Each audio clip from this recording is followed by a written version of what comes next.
Okay, now focus. ठीक है So this radioactivity is coming from the radioactive decay.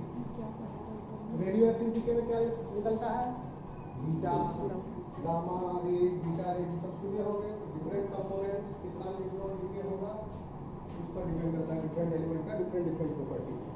तो यहाँ पर स्टार्टिंग मटेरियल है आयोडीन 125, आयोडीन आइसोटोप, जिसका मोलिकुलर नंबर जो है आपका 125 है।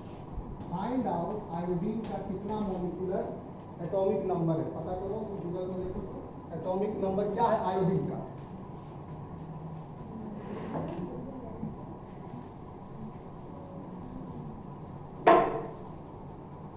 कितना है भाई?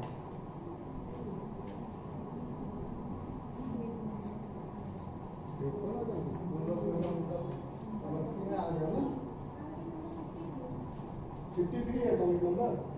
अब बताओ 53 एटॉमिक नंबर है, तो वो वाला आयोडीन जिसमें रेडियोएक्टिविटी नहीं होगा उसमें न्यूट्रॉन्स भी होना चाहिए था 53। मॉलिक्यूलर नंबर फिर कितना बनता है? 106। अभी क्या है? 125 है। सो नाउ ये वाला जो आयोडीन है, आयोडीन 125, इसको लिखते हैं ऐसे, ये रेडियोएक्टिव कितना जाऊंगा, इसको यूज करते हैं। कैसे? We label the radioactive iodine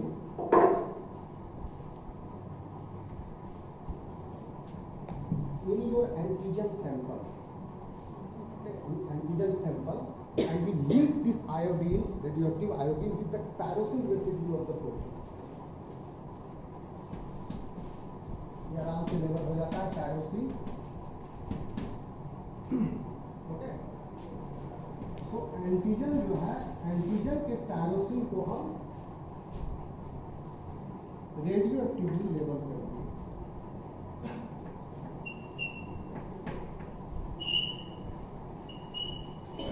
this is labelled, antigen is labelled. पहले हम आपको कौन सा एंटीजन, किसको एंटीजन, एंटीजन होता क्या है? एंटीजन पता है, foreign substance which elicit the immune response. तो आपके लिए एंटीजन क्या है?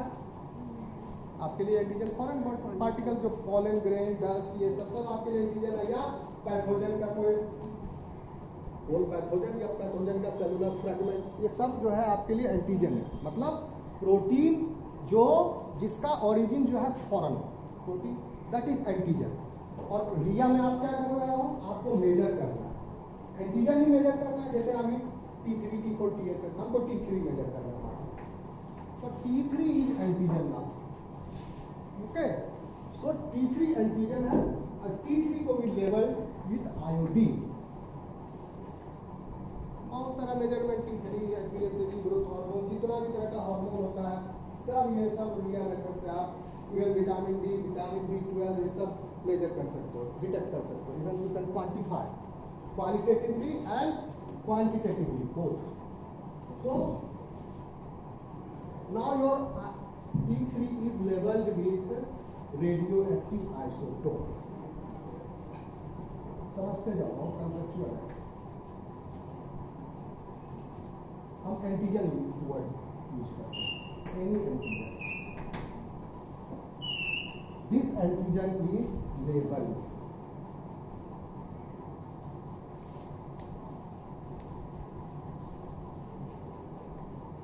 Now you have this antigen which is labeled, and you have also the antigen which is not labeled. आप पूछोगे कहाँ से आया ये?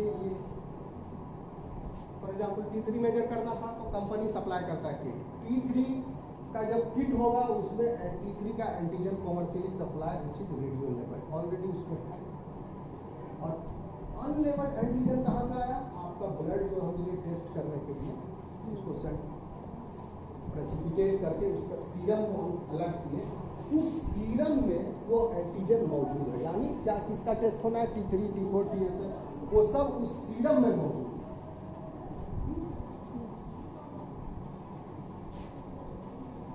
ठीक है,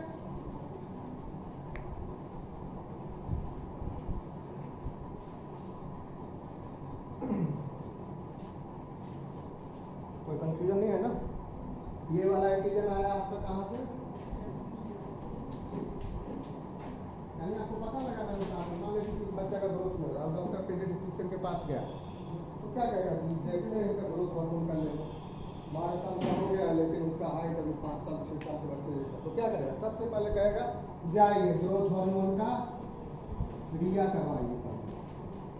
जाएगा लेबोरेटरी के पास, यहीं जांच घर को खोल के बैठा होगा, वहाँ कहेगा कौन सा टेस्ट ये तो करता नहीं, ये तो सैंपल कलेक्शन करेगा सिर्फ, ये थोड़ी करेगा। तो ये आपका जो उसको बुकलेट में लिखा हुआ रहता है, ये वाला सैंपल आएगा तो इसमें इतना ब्लड लेना है, इसे प्रोसीजर करना है, तो उसको प्रिंट कर लेगा एंड देन उस सैंपल को कुरियर कर देगा to the company, Aerocare, patho Lal pathlab, सारा जितना भी करता है उसको दे देगा और वो जो है 4-5 दिन में अपना रिजल्ट करके मेल कर देगा, ईमेल से उसको डाल देगा, प्रिंट आउट निकाल कर दे देगा। हाँ इसीलिए वो बेसिकली जो है वो ऐसे करते हैं। वो तो ये जो लोकल वाले होते हैं ये सब रूटीन टेस्ट कर ले बढ़िया से, यही बहुत है। ओके, सो नाउ अब जो है this antigen is level. Now you mix this antigen with the known amount of antibody.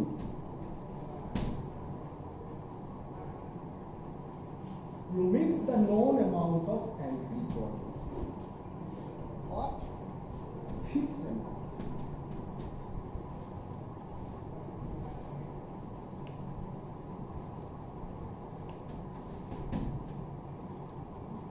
Okay.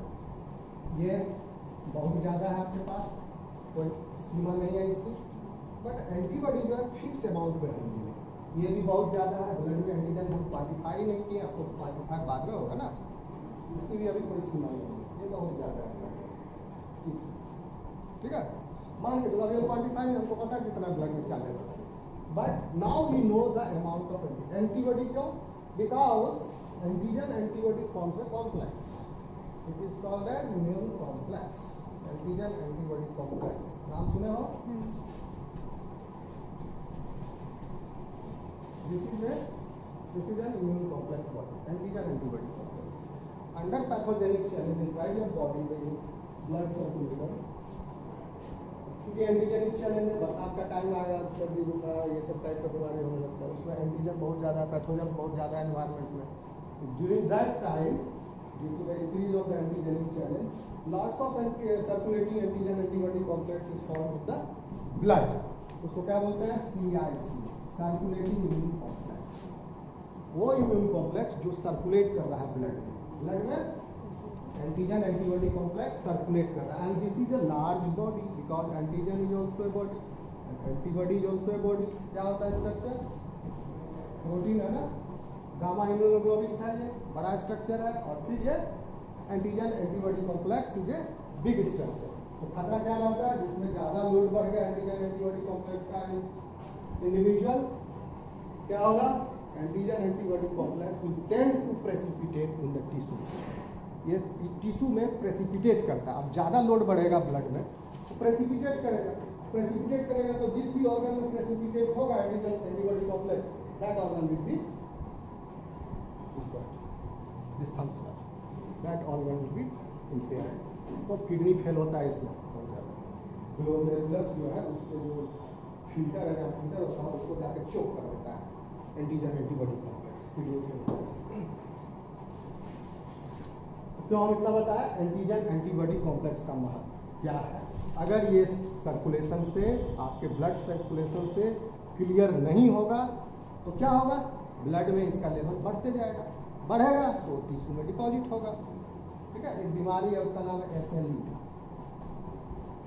Systemic lupus erythematosus. Systemic lupus erythematosus genetic disease है।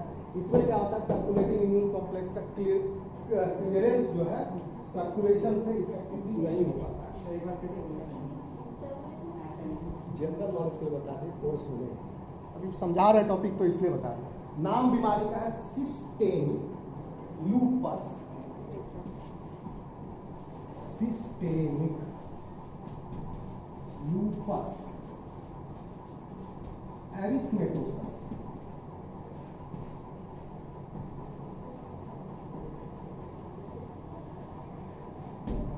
क्या होता है इस बीमारी में? This is a genetic disease associated with the disorders of the gene, and this is also a आगे हम लोग को है इम्यूनोलॉजी नहीं है सेमेस्टर 3 वाला कुछ। तो इसमें क्या आता है, इम्यूनोलॉजिकल डिजीज है, इसमें कॉम्प्लीमेंट पाथवे परमानेंट अभ्यास समझ में आया, उतना भी नहीं जाए। समझ लो कि इसमें जो है circulating immune complex are deposited in the tissues. तो इसमें एक्चुअली ये डिजीज जो है जेंडर स्पेसिफिक है, बहुत रेयर डिजीज है, 1 लाख आदमी में क्या होता है, आदमी में नहीं, जनरली लड़कियों में ज़्यादा, गर्ल्स में। ये जेंडर बायस है, ये डिजीज लड़कियों में ज़्यादा होता है। And the girl is not able to survive more than 20 years of age, 20 साल तक से ज़्यादा बच नहीं पाती, क्योंकि सर्कुलेटिंग इम्यून कॉम्प्लेक्स जो है उसके पूरे बॉडी को खराब है।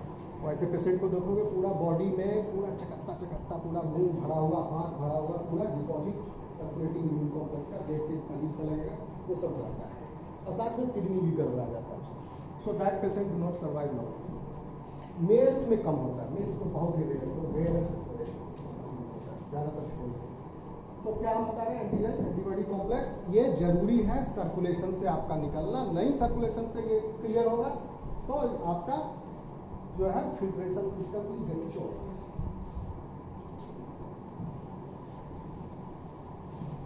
अब क्या हुआ,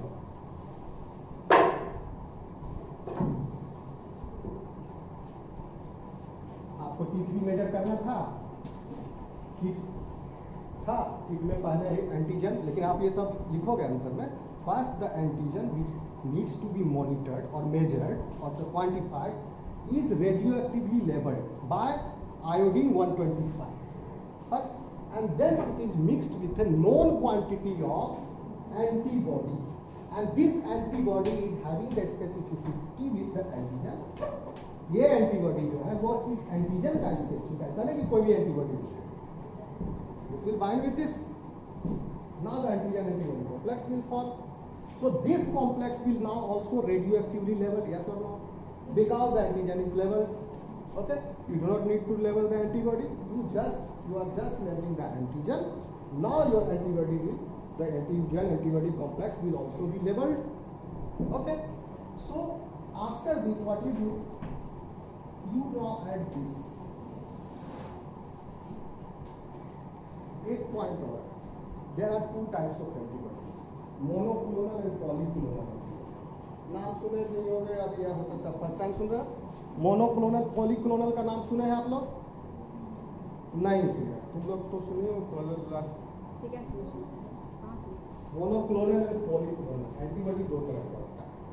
क्यों वो 2 तरह का होता है, but based on the specificity with the epitope, it is divided into 2 categories, monoclonal, ये जानना साइड नॉलेज जरूरी है, क्लोनल एंड पॉलीक्लोनल। दोनों में क्या डिफरेंस होता है? एक एपिटोप्स होगा, मल्टीपल एपिटोप्स। एपिटोप आ गया, तो single epitope in monoclonal antibody, single epitope is recognized. Epitope मतलब क्या? Antigen binding site. Yes, antigen binding site or the structural moiety which is present on the antigen surface. अब suppose antigen का ये surface है, okay? And now antibody जब बनाए उसको, तो antibody जब जनरेट होता है पूरे एंटीजन के स्ट्रक्चर को कॉम्प्लीमेंट करके जनरेट नहीं होता। Basically what it recognizes first, this structural moiety, एक एंटीबॉडी इस स्ट्रक्चरल मोइटी को कॉम्प्लीमेंट करने के लिए, if this is having sufficient antigenicity property, then this region will change, will act as a epitope. So for example बता रहे हैं, तो ये रीजन भी एपिटोप का वर्क कर सकता है, ये रीजन भी कर सकता है, दिस वन एंड आल्सो, तो होल एंटीजन का जो सरफेस है, एरिया, द स्ट्रक्चर, कोई भी उसका कोना पकड़ लो तो उसके अगेंस्ट एंटीबॉडी जनरेट हो सकता है। तो जिस कोना के प्रति, जिस भी पार्ट के अगेंस्ट जो स्पेसिफिसिटी है एंटीबॉडी जनरेट हुआ है, this is called an epitope. तो epitopes are present on antigens. अब मोनोक्लोनल एंटीबॉडी है, हम आपको एक सॉल्यूशन दिया मोनोक्लोनल एक एंटीबॉडी का और बोले कि इसमें मोनोक्लोनल एंटीबॉडी है, तो मतलब ये हुआ कि दैट सॉल्यूशन अब उसमें सिर्फ एक ही एपिटोप के स्पेसिफिक एंटीबॉडीज हैं। अगर वो इस वाले एपिटोप के स्पेसिफिक है तो उस पूरे हमारे जो सॉल्यूशन मिक्सचर प्रिपरेशन है जो हम बाल दिए एंटीबॉडी का बाल जिसमें कंसंट्रेशन अमाउंट है this much amount present in this much ml, पूरे सॉल्यूशन में ऑल एंटीबॉडी पॉपुलेशन जो भी है वो अगेंस्ट होगा इस, यानी अगर इस एंटीजन को हम ब्रेक कर दिए और ये वाला एंटीजेनिक फ्रेगमेंट ही हम दिए तो भी सारे एंटीबॉडी विल बाइंड, सब बाइंड हो जाएगा। Okay, antibody will bind to other antigen. लेकिन ये हम अगर निकाल दिए तब, अगर इसके फेल में था इसको हम बाहर निकाल दिए, बाकी एपिटोप के अगेंस्ट स्पेसिफिक नहीं, now it will not bind. But the polyclonal mixture अगर है एंटीबॉडी का मतलब इसके अगेंस्ट इसके अगेंस्ट इसके अगेंस्ट सारे एपिटोप के अगेंस्ट उसका स्पेसिफिक है और वो मिक्सचर है इट इज सप्लाई। तो अगर एंटीजेनिक फ्रेगमेंट आपको स्पेसिफिक नहीं तो मोनोक्लोनल एंटीबॉडी फेल हो जाएगा, लेकिन पॉलीक्लोनल नहीं फेल होगा, पॉलीक्लोनल विल बाइंड क्योंकि इसके अगेंस्ट बाकी जो एपिटोप बच गया उसके स्ट्रक्चर सरफेस पर that is now available for the antigen antibody binding.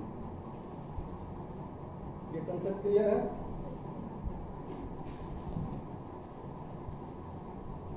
ना तो इस केस में कौन सा एंटीबॉडी यूज किया?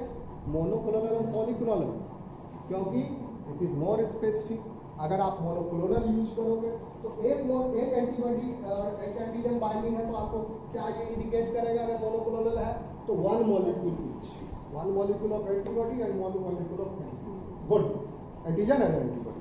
लेकिन अगर पॉलीक्लोनल यूज करोगे तो आप कैसे कर सकते हो? एक एंटीजन से 10 को भी बाइंड हो सकता है एंटीबॉडी, 1:1 का रेशियो नहीं रहेगा।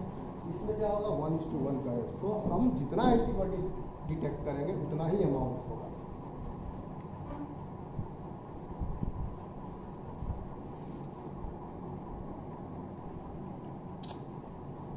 फोन आ रहा है, रिकॉर्डिंग चल रहा है।